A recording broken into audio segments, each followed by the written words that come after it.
সেজদায় বান্দা আল্লাহর সবচেয়ে কাছাকাছি থাকে, এই সময়ে বেশি বেশি দোয়া করতে রাসূল সাল্লাল্লাহু আলাইহি ওয়াসাল্লাম তাগিদ দিয়েছেন। দোয়া করলে ডাইরেক্ট কবুল হবে ইনশাআল্লাহ। পিতামাতার খেদমত করে দোয়া করেন, দোয়া কবুল হবে ইনশাআল্লাহ। এখন তো পিতামাতার খেদমত মানুষ করতে চায় না। এটা সেই যুগ যে যুগে পিতামাতার সাথে দাস দাসীর মতো আচরণ করা হয়। সন্তানরা ভুলে গেছো তোমরা যে তোমরা একদিন পিতামাতা হবা। আমরাও কিন্তু একদিন পিতামাতা হব। যারা বিয়ে শাদী করেছে, সন্তান সন্ততি হয়েছে, তারা জানে যে প্রসব বেদনার একটা সেকেন্ড, 1 সেকেন্ড বা 1 মিনিট প্রসব যে বেদনা মায়ের হয়, এর ঋণ আমরা সারা জীবনে শোধ করতে পারবো না। পারবেন? এই কারণেই মায়ের পায়ের নিচে জান্নাতের কথা বলা আছে। মাদের সম্মান আল্লাহর কাছে অনেক বেশি, মেয়েদের সম্মান অনেক বেশি। এই নারীবাদী ফ্যামিলিস্টরা যা বুঝিয়েছে, ইসলাম এমন নয়। তো ইসলাম এমন নয়। ইসলামে মেয়ের মর্যাদা সবচেয়ে উপরে। সেই মেয়েদেরকে আমরা এখন কি করেছি, কাপড় চোপড় সব কমিয়ে কমিয়ে বেপর্দা করে রাস্তায় নামিয়ে দিয়েছে। যদি একটা মানুষ নিজের সম্মান না বোঝে, তাকে সম্মান কেউ দিতে পারে? নিজেকে চিনতে শিখুন। আমাদের সম্মান আল্লাহর কাছে অনেক বেশি। এটা বলছিলাম প্রিয় ভাইরা, মায়ের পায়ের নিচে আল্লাহ পাক সন্তান বেহেশতের কথা বলেছে। মা বোনদেরকে 4টা কাজ করতে বলো, অনলি 4টা কাজ। 5 ওয়াক্ত নামাজ যদি ঠিক মতো পড়তে পারে, 1 নাম্বার। 2, রমজান মাসে রোজা রাখে। 3 নাম্বার, পর্দা ঠিকঠাক মতো করে। আর 4 নাম্বার, স্বামীর আনুগত্য করে। ইনশাআল্লাহ জান্নাতের যে কোনো দরজা দিয়ে ইচ্ছা প্রবেশ করতে পারবে। এখানে স্বামীর আনুগত্যের কথা বলেছি, স্বামীর দাসত্বের কথা বলি না। আনুগত্য দাসত্ব এক জিনিস না। আনুগত্য মানে কি? আনুগত্য মানে আপনি স্বামীর যে কোনো ভালো কাজে আপনি তাকে সায় দিবেন। আনুগত্য। নামাজ পড়তে বলেছে, নামাজ পড়তে হবে। পর্দা করতে বলেছে, আপনি পর্দা করবেন। বেপর্দায় যাবেন, আপনি যাবেন না। এটা আনুগত্য। দাসত্ব কি? দাসত্ব হচ্ছে যে সে ভালো মন্দ যাই বলুক আপনি শুনছেন। এটা দাসত্ব। এটা করবেন না। মা বোনরা 4টা কাজ বাসায় গিয়ে আবার শুনিয়ে দিবেন। নবীজি বলেছেন 4টা কাজ কোনো মেয়ে করলে জান্নাতের যে কোনো দরজা দিয়ে ইচ্ছা প্রবেশ করতে পারে। 1 নাম্বার, 5 ওয়াক্ত সালাত। 2 নাম্বার, রমজান মাসের সাওম রোজা।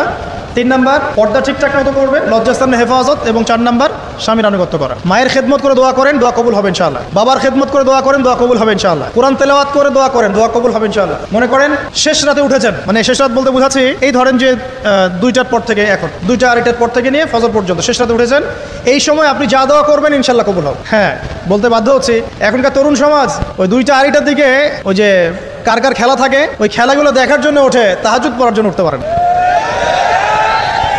অথচ আল্লাহ পাক বলছেন কি, যে শেষ রাতে আল্লাহ পাক প্রথম আসমানে নেমে আসেন এবং আহ্বান করেন, কে আছো আমার কাছে কিছু চাইবে আমি দিব, কে আছো আমার কাছে রিজিক চাইবে দিব, কে আছো আমাকে ডাকবে আমি তোমার ডাকে সাড়া দিব, কে আছো আমার কাছে ক্ষমা চাইবে আমি তোকে ক্ষমা করে দিই। প্রিয় যুবক ভাইরা, আল্লাহকে মূল্যায়ন করতে শিখুন। এই সময়গুলোতে দোয়া করলে ইনশাআল্লাহ তাআলা আপনার দোয়া কবুল হবে। সবচেয়ে ইম্পর্টেন্ট হচ্ছে এটা, যেটা আমরা প্রত্যেকদিন পড়ি, প্রায় 17 রাকাত নামাজ পড়ি আমরা, ফরজ নামাজ। শুধু ফরজ নামাজের কথাই বলছি। এখানে আপনি 34টা সেজদা করেন, 17 রাকাত ফরজ, 34টা সেজদা করেন। প্রত্যেক সেজদায় যদি একটা করে দোয়া করতে পারেন, ইনশাআল্লাহ আল্লাহ আপনার দোয়া কবুল করার কিছু জায়গা বলে দিলাম। বেশি বেশি দোয়া করতে হবে। আমরা উম্মার অবস্থাগুলোকে বুঝতে শিখবো। এখানে এই 3 ব্যক্তি, এটা বলে আমি শেষের দিকে যাচ্ছি, একটু ধৈর্য ধরেন। এই 3 ব্যক্তি পড়ে গেছে গুহার মধ্যে। আমি বলছিলাম জেনা ছেড়ে দিলে তোমার দোয়া আল্লাহ পাক ডাইরেক্ট কবুল করবে ইনশাআল্লাহ। কিভাবে? এই দলিল দিচ্ছিলাম যে তারা বলছে আমাদের নেক আমল যা আছে এটা দিয়ে দোয়া করতে হবে, কোনো অপশন তো নাই বের হওয়ার। একজন বলছে যে আল্লাহ, আমি আমার পিতা মাতার খেদমত করতাম, মাকে দুধ পান না করিয়ে কখনো দুধ পান করি নাই। আল্লাহ, এই কাজটা যদি তোমার কাছে ভালো লেগে থাকে, আজকে আমাকে এই বিপদ থেকে উদ্ধার করো। এই দোয়া করার সাথে সাথেই এই গুহা থেকে পাথরটা একটু সরে গেল। আর জড়বস্তু আল্লাহ পাকের হুকুম মানে, আল্লাহ পাকের হুকুম মানে না খালি 2টা শ্রেণীর মানুষ, এক হচ্ছে মানুষ আর একটা জিন জাতি। এই পুরো প্রকৃতি আল্লাহ পাকের হুকুম মেনে চলে। আর জড় বলতে আসলে কিছু নাই, যদি আমি বোঝানোর জন্য জড় বলেছি। আল্লাহ পাকের হুকুমে সবকিছু জীবন্ত।